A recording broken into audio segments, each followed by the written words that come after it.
Hello everyone, कैसे हैं आप? आई होप आप अच्छे से होंगे। मेरे बच्चे, as you know we are preparing for term 2 exam, right. तो चैप्टर नंबर 13 हमारा चल रहा है, सरफेस एरिया एंड वॉल्यूम। काफ़ी इंपॉर्टेंट चैप्टर है बच्चों को। इस चैप्टर में फॉर्मूले में या फिर कैलकुलेशन में प्रॉब्लम आती है। फॉर्मूले के लिए यार फर्स्ट लेक्चर देख लेना, मैंने सारे फॉर्मूले डिटेल में समझा रखे हैं और ये भी बता रखा है इनको याद कैसे करना है, ठीक है। उसके बाद यहाँ पर कैलकुलेशन में थोड़ी सी हमें दिक्कत आती है। जब हम कैलकुलेशन करते हैं तो कई बार हम बहुत ज़्यादा लेंथी कर देते हैं कैलकुलेशन। मेरे बच्चे, हर एक क्वेश्चन को ध्यान से समझो जैसे मैं करवा रहा हूँ, और जिस तरह से मैं कैलकुलेशन कर रहा हूँ आपको भी बस वैसे ही कैलकुलेशन करनी है, तो आपका बिल्कुल भी टाइम वेस्ट नहीं होगा और बहुत जल्दी आप कैलकुलेट कर पाएंगे जो भी यहाँ पर पूछा रहता है क्वेश्चन में, ठीक है। इससे पहले हम एक्सरसाइज 13.1 इसको कंप्लीट कर चुके हैं। ये एक्सरसाइज एरिया पे डिपेंड करती है, यानी हम इसमें सरफेस एरिया फाइंड कर रहे हैं डिफरेंट सॉलिड्स का, कॉम्बिनेशन ऑफ सॉलिड्स का। 9 क्वेश्चन एक्सरसाइज के थे और इसकी 4 एग्जांपल्स थी, यानी टोटल कितने हो गए? 13 क्वेश्चंस वी हैव डन। तो आप मेरे को यह बताओ, क्या वो 13 क्वेश्चंस आपने अपनी नोटबुक पे कंप्लीट कर लिए? तो अगर कर लिए हैं तो दैट्स ग्रेट, अगर नहीं किए सो प्लीज यार पहले ये 13 क्वेश्चंस कर लो, उसके बाद अब आज का लेक्चर देखना, ठीक है। पहले 13 क्वेश्चन आपने कंप्लीट करने एरिया पे। आज का जो टॉपिक है उसमें हम वॉल्यूम की बात करेंगे। Volume of combination of solids, यानी दो सॉलिड्स को कंबाइन कर दिया, अब उसका वॉल्यूम बताओ। वॉल्यूम वाले कॉन्सेप्ट में हमें कंफ्यूजन नहीं होती है। रीजन, उसमें ऐसा नहीं सोचना होता कि कौन सा बेस छोड़ दें कौन सा बेस ऐड करें, ऐसा हमें सोचने की जरूरत नहीं है, क्योंकि उसमें हमें एरिया नहीं फाइंड करना है, we have to find the capacity, simple. तो वॉल्यूम में कंफ्यूजन है ही नहीं है, बस ऐसा मान के चलो। तो नेक्स्ट जो आपकी एक्सरसाइज है 13.2, ये टोटली वॉल्यूम पे डिपेंड करती है। तो इसकी जो 3 एग्जांपल्स हैं यार, they are very important, examples are very important. आज के लेक्चर में मैं 3 एग्जांपल्स आपको करवाने वाला हूं, example number 5, example number 6 and example number 7। अगर आपको ये 3 एग्जांपल अच्छे से समझ में आ जाती है ना, तो भाई साहब आप एक्सरसाइज 13.2 खुद से ही निपटा दोगे। एग्जाम्पल्स अच्छे से समझना, तीनों एग्जाम्पल्स बहुत इंपॉर्टेंट है। चलिए शुरुआत करते हैं एग्जाम्पल नंबर 5 से। यहां पर जो भी स्टेटमेंट लिखी है आप इसको आराम से रीड कर लो, ठीक है ना। आई थिंक आप इसको रीड करने से समझ ही जाओगे क्या क्या चीजें हो रही हैं। फिर भी मैं आपको इसको अपने वर्ड्स में एक्सप्लेन कर देता हूं कि क्या हो रहा है इस क्वेश्चन के अंदर। मेरे बच्चों ध्यान से समझो। शांता एक इंडस्ट्री रन कर रही है, शांता एक इंडस्ट्री रन कर रही है, उसके लिए उसने एक शेड बना रखा है। ये देखो शेड की शेप आ गई। शेप इसकी कैसी है कि भाई बेस में जो उसने रूम बना रखा है वो क्यूबाइडल शेप है, as you can see here, ठीक है। जैसे रूम होता है वैसे ही रूम है, नॉर्मल रूम है क्यूबाइड शेप में। लेकिन उस शेड का जो छत बना रखा है वो रेक्टेंगुलर शेप में नहीं है, उसके ऊपर क्या रख दिया? Half cylindrical portion. You can C in this diagram, देखो यहां पर ये इसका फेस आ गया सिलेंडर का, और ये इसकी हाइट आ गई, ये बैकवर्ड जो मैं लिख रहा हूं यहां पर मार्क कर रहा हूं, ठीक। तो हाफ सिलेंडर यहां पर इस शेड के ऊपर रख दिया, क्यूबाइड शेप पे हाफ सिलेंडर रख दिया, तो इस तरह का शेप है शेड का। तो फर्स्ट क्वेश्चन आपका यही रहेगा इसके अंदर, यार इस शेड की कैपेसिटी बताओ टोटल। सिंपल क्वेश्चन, कैपेसिटी बताओ, कुछ नहीं करना, क्यूबाइड का वॉल्यूम और हाफ सिलेंडर का वॉल्यूम, बस उनको प्लस करना है, ठीक है। अब प्लस करने में कई बच्चे ऐसे करते हैं, क्यूबाइड का वॉल्यूम अलग से निकालेंगे, हाफ सिलेंडर का अलग से निकालेंगे, फिर प्लस करेंगे, वही कैलकुलेशन में आप उलझोगे, वही टाइम आपका वेस्ट हो जाएगा। ऐसा बिल्कुल भी नहीं करना आपको, सेपरेट सेपरेट तो करना ही नहीं कभी भी, कंबाइन करके फिर आपको एक फॉर्मूला तैयार करना, उसमें वैल्यूज डालनी।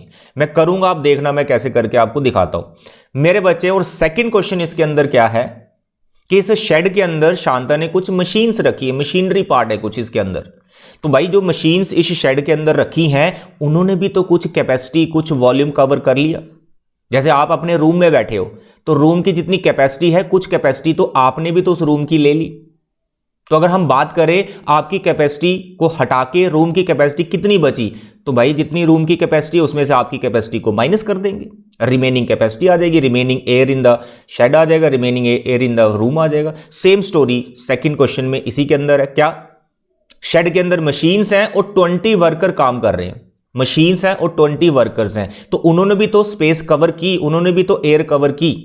तो आपको रिमेनिंग वॉल्यूम फाइंड करना है, मशीनरी और 20 वर्कर का वॉल्यूम माइनस करने के बाद जो शेड का वॉल्यूम बचेगा। ठीक है, ये पूरी स्टोरी है इस क्वेश्चन के अंदर। तो यहां पर आपको डायमेंशंस लिखनी पड़ेंगी कि डायमेंशंस क्या क्या है। तो मेरे बच्चे पहले मैं सिलेंड्रिकल पोर्शन की डायमेंशंस लिख के बताता हूं। ठीक है, जो सिलेंड्रिकल पार्ट है इस शेड का, उसकी डायमेंशंस देखो। सबसे पहले हमें सिलेंडर का रेडियस चाहिए, तो भाई इसका जो रेडियस है आर से डिनोट कर लो। अब देख लो ये सिलेंड्रिकल का फेस आ गया, तो इसका डायमीटर कितना बैठ रहा है, जितनी शेड की विड्थ है। तो शेड की जो विड्थ है वो 7 है, तो उसका जो हाफ है वो रेडियस होगा। You write it 7/2। This is the radius of the shed. अब इसको ऐसा radius of the cylindrical part, अब इसको ऐसे 3.5 मत करना, कई बच्चे कर देंगे, हो सकता है बुक में भी लिखा हो। तो जैसे आप 3.5 करोगे समझो आप उलझ गए कैलकुलेशन में। इसको 7/2 ही रखना है। लास्ट में देखेंगे जब हम कैलकुलेशन कर रहे होंगे कि इसको 3.5 में लेके जाना है जहां नहीं जाना है। अब दूसरी बात है height of the cylindrical part. इस सिलेंडर की हाइट कितनी है। अब हाइट यहां पर जब हम क्वेश्चंस करते हैं नॉर्मली, तो सिलेंडर भाई ऐसा होता है लाइक दिस। अब इस सिलेंडर को यहां पे ऐसे लेटा दिया गया है, वो भी हाफ है, ये ऐसे लेटा दिया गया सिलेंड्रिकल को। ठीक है, तो आपको ये वाला पार्ट ढूंढना है, ये वाली लेंथ ढूंढनी है, उसी को हम हाइट बोलेंगे। तो भाई साहब देखो, जो हमारे इस रूम की लेंथ है जो कि 15 मीटर है, उतनी हाइट आ जाएगी इस सिलेंड्रिकल पार्ट की, दैट इज 15 मीटर। ठीक है, तो यहां पर हाइट आ गई 15 मीटर। तो ये भाई सिलेंड्रिकल पार्ट की डायमेंशंस आ गई। अब बात करते हैं क्यूबाइडल पार्ट की। क्यूबाइडल पार्ट में आपको 3 चीजें चाहिए वॉल्यूम के लिए, एक लेंथ चाहिए, एक विड्थ चाहिए और एक हाइट चाहिए। हाइट h ऑलरेडी मैं किसी का नाम रख चुका हूं, तो क्यूबाइडल पार्ट की जो हाइट है उसको हम h1 से लिख लेते हैं। ये ध्यान रखना, सेम साइन मत रखना, कई बार कंफ्यूजन हो जाती है। अब बताइए लेंथ कितनी है क्यूबाइडल पार्ट की, इस रूम की लेंथ बताओ बेस वाले की। सर लेंथ तो इसकी 15 है, तो भाई लेंथ इसकी 15 लेंगे जितनी हाइट थी सिलेंड्रिकल पार्ट की। विड्थ देखो इसकी विड्थ सर जी 7 मीटर, 7 मीटर चौड़ा है ये रूम, 7 मीटर इसकी विड्थ आ गई। हाइट देखो, हाइट कितनी है इस शेड की जो क्यूबाइडल पार्ट है, sir ji 8 metre it is given. और ये सब कुछ क्वेश्चन के अंदर गिवन है मेरे बच्चे। ये स्टेटमेंट आप पढ़ोगे, सारी डायमेंशंस आपको दिख रही हैं। ये 7 इसकी विड्थ आ गई, 15 इसकी लेंथ आ गई, 8 इसकी हाइट आ गई। आधा समझ। तो बस ये डायमेंशंस आपको चाहिए। क्वेश्चन मैंने आपको पहले समझा दिया, 2 पार्ट में आपको इसको करना होगा। सबसे पहले आपको वॉल्यूम ऑफ द शेड निकालना है, पूरा कैपेसिटी बतानी है इस शेड की। तो कैपेसिटी ऑफ शेड, जिसमें हम ये अज्यूम कर रहे हैं कि मशीनरी और वर्कर अब नहीं है, विदाउट मशीनरी एंड वर्कर इस शेड की कैपेसिटी कितनी है। तो मेरे बच्चे length into breadth into height h1 आ गया। ठीक है, ये हो गया cuboidal part plus cylindrical part, लेकिन हाफ लेना, 1/2 पाई r square h, that's all. क्या इनमें अभी कुछ कॉमन आपको दिख रहा है? नो। वैल्यूज डालो, फिर कुछ कॉमन है तो कॉमन लो। जो बच्चा कॉमन नहीं ले रहा है उसकी कैलकुलेशन लेंथ ही जाएगी, ये याद रखिएगा। तो मेरे बच्चे लेंथ कितनी थी क्यूबाइडल पार्ट की? सर 15। विड्थ कितनी थी? सर 7। हाइट कितनी थी? 8 प्लस हाफ। पाई का वैल्यू देख लो भाई, ऐसा कुछ मेंशन नहीं है, तो पाई यू कैन टेक 22/7। ठीक है, हाफ पाई r स्क्वायर, रेडियस का स्क्वायर, रेडियस कितना है? 7/2, 2 बार लिखना होगा। Height of the cylindrical part that is 50। तो सब हमने यहां पे डायमेंशंस डाल दी हैं। अब कुछ बच्चे यहां पर क्या करते हैं? पंगा करते हैं। क्या पंगा करते हैं? इनको मल्टीप्लाई कर देंगे तीनों को, बस वहीं फंस जाएंगे आप। अरे भाई तीनों को मल्टीप्लाई नहीं करना है यहां पे कॉमन लो, नंबर छोटे बनेंगे, यही सीखना आपको। तो सबसे पहले देखें 7 और 7 ये कैंसिल हो गया। ठीक है, इस 2 ने इसको कैंसिल कर दिया, 11 आ गया, और कुछ कैंसिल नहीं हो रहा है। अब देखो कॉमन वाला पार्ट, 15 कॉमन सामने दिख रहा है, देखो 15 यहां भी है यहां भी, ये कॉमन आ गया। उसके बाद मेरे को यहां पे 7 कॉमन दिख रहा है, देखो 7, तो 7 भी कॉमन आ गया, ये फैक्टर कॉमन। यहां पर बचा 8, ठीक है, प्लस जो यहां पर बच गया पार्ट वो देखो 11 बचा, ऊपर से 7 और 15 चला गया, और डिवाइड में हमारा 4 आ रहा है।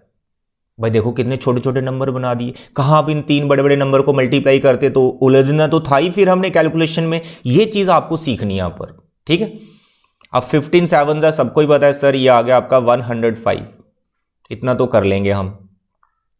यहां पर भी आप 11/4 जो आप लिखोगे, ठीक है ना, इसका आप मानो 8 के साथ एलसीएम ले रहे हो, वो भी नहीं करना। अरे भाई एलसीएम क्यों लेना, आप 11 और 4 इनको आपस में डिवाइड करो ना, 11 को 4 से डिवाइड करो, जो आएगा 8 में प्लस कर दो। देखो भाई 4 2 ज़ा 8, ठीक है।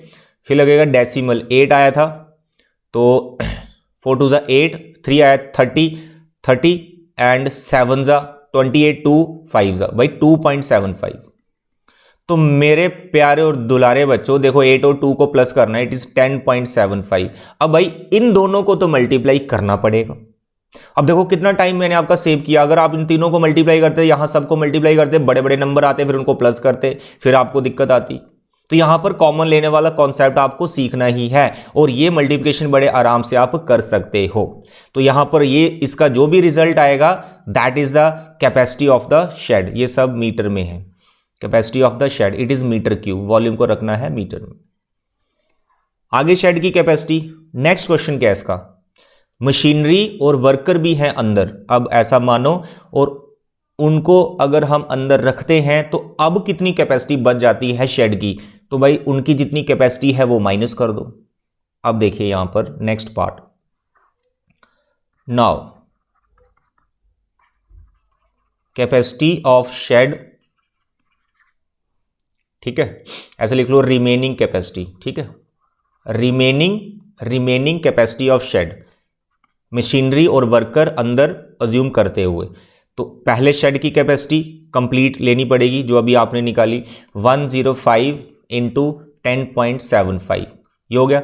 इसमें से माइनस करना है, क्या माइनस करना है, मशीनरी जो अंदर रखी गई है उसका वॉल्यूम, वो गिवन है, यू कैन सी वो 300 मीटर क्यूब है, आप अपने क्वेश्चन में देख सकते हैं, इट इज 300 मीटर क्यूब। एक उसका जो 20 वर्कर अंदर काम कर रहे हैं, एक वर्कर का वॉल्यूम कितना है 0.08, एक वर्कर का वॉल्यूम, और कितने वर्कर हैं 20, इनको मल्टीप्लाई करके लिखना है।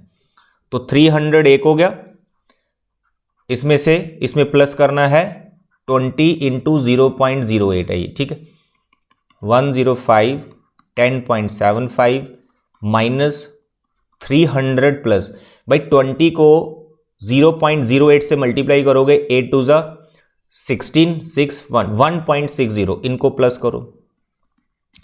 तो ये छोटी मोटी कैलकुलेशन हो जाती है, लेकिन बड़ी बड़ी कैलकुलेशन में आपको नहीं उलझना है। भाई 300 में 1 प्लस कर दो, 301 और 0.60 आ गया। भाई इनको आप करो माइनस, जो आएगा that is the remaining capacity of the shed, machinery और वर्कर की कैपेसिटी को माइनस करने के बाद इतनी कैलकुलेशन यू कैन डू।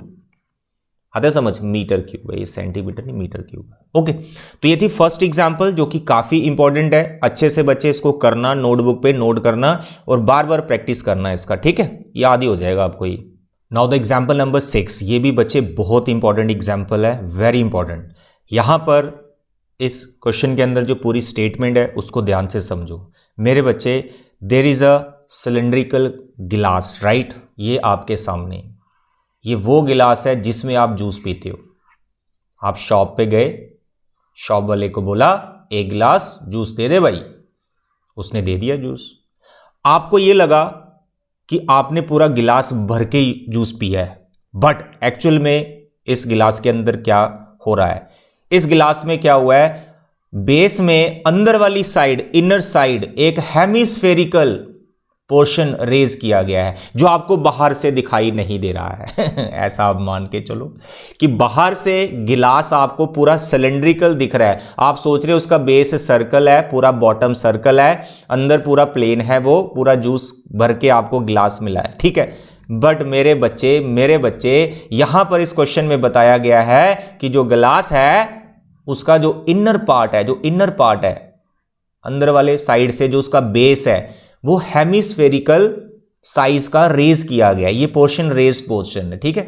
ये बेस आपको जो सर्कल दिख रहा है, यहां तक जूस तो पहुंच ही नहीं पाएगा। जब आप इसमें जूस डालेंगे, जहां जूस वाला इसमें जूस डालेगा तो वो जूस बस यहीं तक रहेगा, यानी जितना हेमिस्फेरिकल पोर्शन जूस वाले ने रेज किया है उतना जूस आपको कम मिलेगा। तो भाई ये है पूरे इस गिलास की स्टोरी। अब यहां पर दो टर्म्स आपके सामने आएंगी, वो दो टर्म्स क्या हैं, नंबर 1 आपको बोला जाएगा अपेरेंट कैपेसिटी बताओ। अपेरेंट कैपेसिटी का मतलब होता है, देखो अपेरेंट वर्ड जो है अपेरेंस से आया है कि आउटलुक उसका कैसा है, तो अपेरेंट कैपेसिटी का मतलब हो गया कि गिलास आपको बाहर से जैसा दिख रहा है उस गिलास की कैपेसिटी बताओ जो कि सिलेंडर आपको दिख रहा है बाहर से। अंदर से थोड़े दिख रहा आपको हेमिस्फेरिकल पोर्शन उसका रेज किया गया है। तो अपेरेंट कैपेसिटी बाहर से जो उस गिलास का आउटलुक है जो कि एक सिलेंड्रिकल है, that capacity you have to find. तो यहां पर आपके पास सिलेंडर का वॉल्यूम आ जाएगा अपेरेंट कैपेसिटी में। सेकंड बोल रहा है what is actual capacity of the गिलास। जब आपको यह समझ में आ गया अरे यार अंदर तो हेमिस्फेरिकल पोर्शन रेज किया गया है, इसकी कैपेसिटी तो कम होगी, पूरा सिलेंडर तो है नहीं, हेमिस्फेरिकल पोर्शन इसमें से कम करना पड़ेगा। तो एक्चुअल कैपेसिटी में आपको क्या करना है, जो हेमिस्फेरिकल पोर्शन रेज किया गया है उस वजह से उसकी कैपेसिटी कम हो गई है। तो वो कम कितनी हुई है वो आपको फाइंड करनी पड़ेगी, यानी हेमिस्फेयर का वॉल्यूम आपको फाइंड करना पड़ेगा। तो टोटल सिलेंडर में से हेमिस्फेयर का वॉल्यूम आपको माइनस करना है, तब आप उसको एक्चुअल कैपेसिटी बता पाओगे उस गिलास की। ये इस पूरे क्वेश्चन की स्टोरी है, ठीक है। अब इसमें सिलेंड्रिकल पोर्शन है, इसका डायमेंशंस वगैरह आप देख सकते हैं। जो सिलेंड्रिकल आपके पास गिलास है इसका आप डायमेंशंस देख सकते हैं। Radius, you can see the radius, it is given, yes it is given 5 centimetre is the diameter. तो रेडियस कितना हो गया 5/2। अब कुछ बच्चे 5/2 को 2.5 कर देंगे, नो ऐसा नहीं करना, आपको 5/2 रखना है। तो रेडियस इज 5। गिलास की जो हाइट है वो देखो सर जी 10, रेडियस आ गया, हाइट आ गई, अपेरेंट कैपेसिटी तो अब निकल जाएगी बड़े आराम से। तो पहले वही निकालते हैं जो हमें बाहर बाहर से गिलास जैसा दिख रहा है सिलेंड्रिकल। तो अपेरेंट कैपेसिटी क्या होगी, अपेरेंट कैपेसिटी क्या होगी, जो ज्यादा होगी एक्चुअल से वो ज्यादा ही होगी, क्योंकि अंदर वाला पोर्शन तो अभी आप देख नहीं ना पा रहे जो हेमिस्फेरिकल रेज है। तो अपेरेंट कैपेसिटी बाहर बाहर से जो उसकी अपेरेंस है गिलास की, दैट इज सिलेंड्रिकल। लो भाई ये आ गई apparent capacity, volume of the cylinder लगाना आपको यहां पर। Pi you can see here 3.14। Radius अभी हमने निकाला 5/2, हाइट इट इज 10। कैलकुलेशन कितनी मस्त है। लो भाई ये कैंसिल हो गया, यहां पर 5 आ गया, इसको इससे कैंसिल करोगे ये आएगा 1.57। तो आपका सोचा 1.57 इंटू 125। अब यहां पर बच्चे थोड़ा सा उलझ सकते हैं, क्योंकि 157 को 125 से मल्टीप्लाई करना इट इज टाइम कंज्यूमिंग। तो यही आपको सीखना है यार, इसको कैसे मैं सिंपल बनाऊं। देखो क्या करो भाई, इसका 100 उतारो नीचे, 125 को फिर से आप ऐसे ही लिखो 555, ठीक है। अब आप कैंसिल करो, देखो 5 ने 100 को कैंसिल किया, यहां पे 20 आ गया, फिर 5 ने इस 20 को कैंसिल किया, सी यहां पे 4 आ गया। अब देखो आपके पास सिंपल हो गया ना, एक बचा 157 और एक नंबर ऊपर बच रहा है 5, और डिवाइड में क्या बच रहा है सर, डिवाइड में तो खाली 4 बच रहा है। तो भाई इसको कैलकुलेट करना आपके लिए तो बड़ा आसान हो गया। तो इसलिए यहां पर कभी भी ऐसा मत करो कि बड़े बड़े नंबर मल्टीप्लाई करो, थोड़ा दिमाग लगाओ, डेसिमल में ले गए, काटा वाटा किया, जो बचा फिर उसको करो, ठीक है। तो यहां पर इसका जो भी ये रिजल्ट आएगा दैट यू कैन डू, या भी आप कर लें, मैं यहां पे वीडियो लेंथी नहीं करना चाहता, तो ये कैलकुलेशन आप कर लें। तो जो भी इसका रिजल्ट आएगा that is the volume of cylindrical गिलास, एक्चुअल वाला नहीं, अपेरेंट वाला जो बाहर से दिख रहा था। अब आएगा एक्चुअल वाला। एक्चुअल वाले के लिए कुछ नहीं करना, जो रेज्ड हेमिस्फेरिकल पोर्शन है ना उसका वॉल्यूम निकाल लो। तो अपेरेंट में से हेमिस्फेरिकल को माइनस करना है बस। तो मैं यहां पे लिख रहा हूं volume of hemispherical part. Hemispherical part क्या होगा सर जी, आता है फॉर्मूला 2/3 पाई आर क्यूब। 2/3 पाई लेना आपको 3.14। रेडियस कितना बताया सर, उसका रेडियस है 5/2, तो इसका भी सेम ही रहेगा, उसी के अंदर है ये हेमिस्फेयर। करो कैंसिल वेंसिल, ठीक है। तो देखें यहां पर ये 2 से हमारा 2 कैंसिल हो रहा है, और कुछ ऐसे कैंसिल होता हुआ दिखाई नहीं दे रहा, लेकिन 2 से मैं 3.14 को कैंसिल कर सकता हूं 1.57। फिर यहां पर मसला आएगा, डेसिमल को 100 बनाना पड़ेगा 5 को कैंसिल करने के लिए। तो 157 डिवाइड में 3 ऑलरेडी है, ऊपर से इसका 100 आ गया, 555, 3 5 ऊपर बचे हुए हैं और एक हमारा यहां पे 2 बचा हुआ। अब देखो ये 5 ने 100 को कैंसिल किया सर जी 20, इस 5 ने इसको कैंसिल किया सर जी 4, हो रहा है ना कैंसिल। अब यहां पर कुछ और कैंसिल होता हुआ दिख नहीं रहा, जो बच गया उसको लिख लो। What is that, 157 multiply by 5, ठीक है, और डिवाइड में आपके पास कितना बच रहा है 3 4 और 2, 4 3 12, 12 2 24, तो भाई इनको मल्टीप्लाई करके 24 से आपको बस डिवाइड कर लेना है, ठीक है। तो ये आ जाएगा सेंटीमीटर क्यूब। ये किसका वॉल्यूम आया? हेमिस्फेरिकल पोर्शन का वॉल्यूम आया। अब आपको एक्चुअल कैपेसिटी मिल जाएगी। So what is actual capacity? Actual capacity होगी जितना अपेरेंट कैपेसिटी है उसमें से, अपेरेंट कैपेसिटी में से आप माइनस करेंगे वॉल्यूम ऑफ हेमिस्फेयर जो आपने अभी निकाला। अपेरेंट कैपेसिटी कितनी निकाली थी sir? It is 157 multiply by 5 divide by 4। ये अपेरेंट कैपेसिटी, इसको आपने एक नंबर कैलकुलेट कर लिया होगा, इसमें से माइनस करना है वॉल्यूम ऑफ हेमिस्फेयर, ये जो आपने अभी निकाला 157 मल्टीप्लाई 5 डिवाइड बाय 24। ये भी आपने एक नंबर कैलकुलेट कर लिया होगा। बस इनको दोनों को माइनस करना है, जो भी रिजल्ट आएगा that is actual capacity. Okay, तो अभी नेक्स्ट जब कभी भी आप जूस वाले के पास जाएं तो गिलास जरूर चेक करें कि अंदर से वो हेमिस्फेरिकल रेज्ड है, जिस वजह से आपको जूस कब मिल रहा होगा। ओके डियर, चलिए आगे बढ़ते हैं। चलिए नाउ द एग्जांपल नंबर 7। ये भी काफ़ी अच्छी एग्जांपल है, लेकिन ये बहुत इजी है। देखो इसमें स्टोरी क्या है, स्टोरी क्या है। There is a toy, shape कैसी उसकी, ऊपर से कोन है और बेस से हेमिस्फेयर है। ये टॉय हो सकता है आपके घर में भी ऐसा खिलौना हो, आप इसके साथ खेलते हो। ये टॉय, तो इस टॉय का यार वॉल्यूम बताओ। सिंपल यार, कोन है ऊपर से, तो कोन का वॉल्यूम कितना है sir ji? 1/3 pi r square h, plus नीचे से हेमिस्फेयर है, हेमिस्फेयर का वॉल्यूम ऐड कर दो 2/3 pi r cube. That's all. Radius दोनों का सेम है, कोन की हाइट हम देख लेंगे कितनी। एक क्वेश्चन इसके अंदर ये है। दूसरा क्वेश्चन इसके अंदर ये है कि भाई ये जो टॉय था ना, ये किसी सिलेंडर के अंदर फिट कर दिया, राइट सर्कुलर सिलेंडर के अंदर इसको फिट कर दिया। ये देखो, ये व्हाइट कलर में बना रहा हूं, ये राइट सर्कुलर सिलेंडर, इसके अंदर इस टॉय को फिट कर दिया, ठीक है। इट इज ऑब्वियस जो सिलेंड्रिकल जिसके अंदर टॉय रख रहे हो, सिलेंडर का जो वॉल्यूम है वो ज्यादा होगा, तो आपको सिलेंडर का वॉल्यूम भी निकालना है और दोनों को माइनस कर देना है। जो डिफरेंस आएगा वो पूछ रखा है कि इन दोनों के वॉल्यूम का डिफरेंस कितना है। You can C in the question now. I hope the question is clear. देखो बच्चे मेरे ध्यान से समझो। टॉय हेमिस्फेरिकल, ऊपर से कोन है, height of the conical part 2 है, डायमीटर 4 दिया है, तो रेडियस भी हमारा 2 हो जाएगा। एक तो वॉल्यूम निकालो टॉय का, वो बता दिया अलग से, टॉय का वॉल्यूम निकालना है। दूसरा क्वेश्चन है कि राइट सर्कुलर सिलेंडर के अंदर आपने टॉय रख दिया, the difference of the volume of the cylinder, दोनों का डिफरेंस बताना है, यानी दोनों के वॉल्यूम को सिंपली माइनस करना है। तो मेरे बच्चे सबसे पहले हम टॉय का वॉल्यूम निकालते हैं। तो भाई उसके लिए हम बात करते हैं जो कोनिकल पार्ट है उसकी हाइट कितनी है सर? वो तो गिवन है 2 सेंटीमीटर, वेरी गुड। रेडियस कितना है सर? वो भी गिवन है, डायमीटर 4 है तो रेडियस 2 हो गया। तो हाइट भी पता चल गई, रेडियस पता चल, कोनिकल पार्ट का हमारे पास वॉल्यूम तो आ ही जाएगा। फिर हेमिस्फेरिकल जो पार्ट है, बेस, उस टॉय का जो बेस है वो हेमिस्फेरिकल है, उसका रेडियस कितना है सर? रेडियस तो सबका सेम ही होगा, तो रेडियस उसका भी 2 है। तो यहां पर आ गया ना टॉय का वॉल्यूम।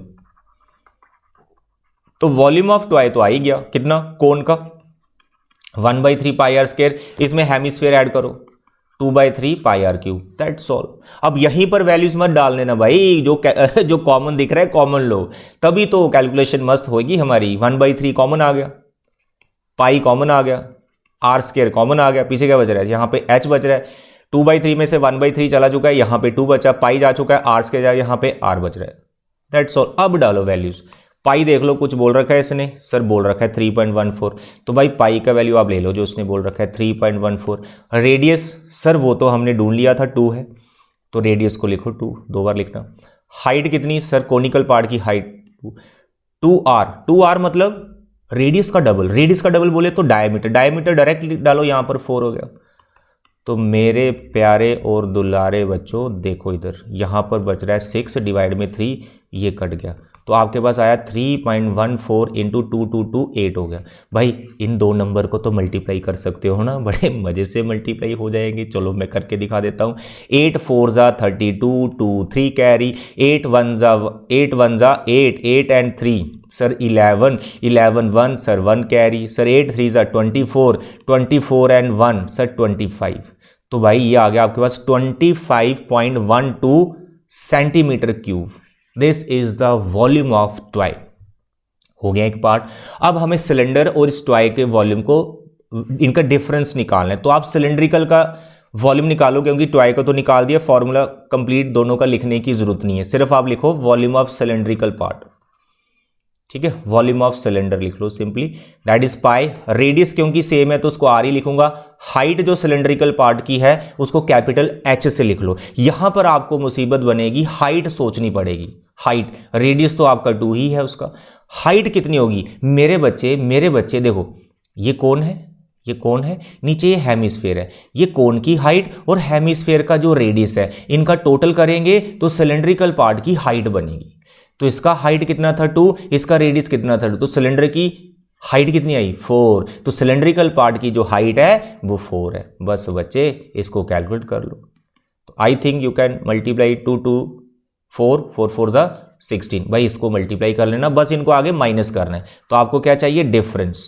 सिलेंडर का ज्यादा होगा तो 3.14 इंटू 16, इसको पहले लिखना है, माइनस जो आपने अभी निकाला दैट इज 25.12, इनको माइनस करो, जो आएगा वो इन दोनों वॉल्यूम का डिफरेंस हो गया।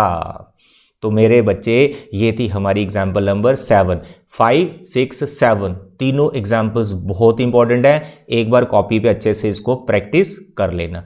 तो आज के लेक्चर में बच्चे इतना ही। नेक्स्ट लेक्चर में आपकी जो एक्सरसाइज 13.2 है उसके सभी क्वेश्चंस हम कंप्लीट करेंगे। Right, thank you, bye bye and take care.